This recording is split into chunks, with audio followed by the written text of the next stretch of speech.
Ito nga pala mga rosas ko guys, pag namulaklak na, tinatanggal ko yung nalalanta katulad nito. Kasi, pag hindi mo yan tinanggal, ang tagal niyang uusbong ulit. Kapag pinutol mo siya, uusbong siya sa gilid. Katulad nito, puputulin ko yan kasi pag hindi ko yan pinutol, hindi na talaga siya mamumulaklak ulit. Kailangan mo siyang putulin para uusbong siya sa gilid. Tapos, ang dulo nun, bulaklak na naman.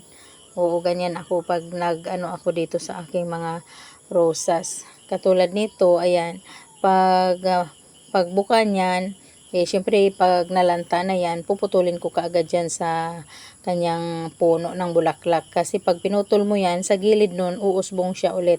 Tapos mamumulaklak na naman siya.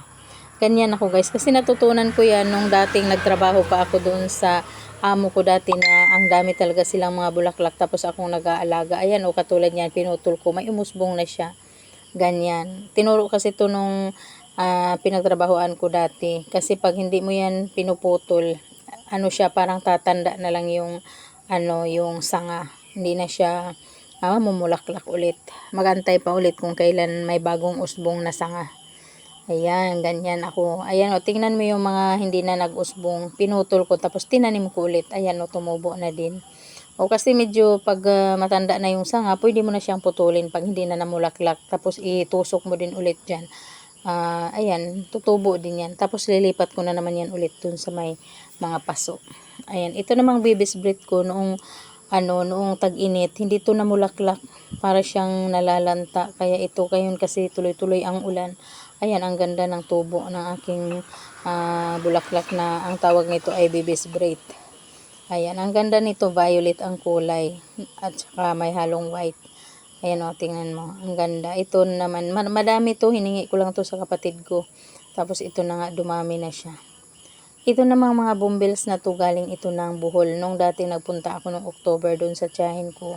Pag uwi ko, nagbitbit talaga ako ng bumbills. Humingi ako kasi ang kulay nito ay kulay white, may halong pink.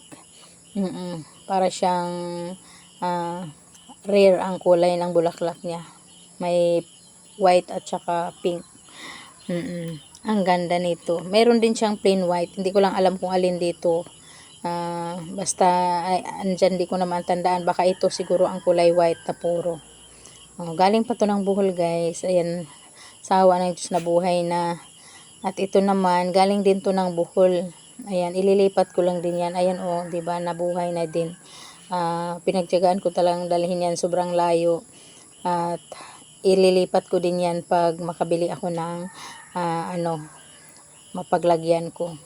Ito namang bulaklak na to, dumadami ito guys, pag tingnan mo, nasa gilid-gilid lang dumadami, pero tingnan mo yung bulaklak, ang ganda. Pag tag-ulan kasi namumulaklak siya, ang daming bulaklak. Tingnan mo, marami pa doon sa likod namin.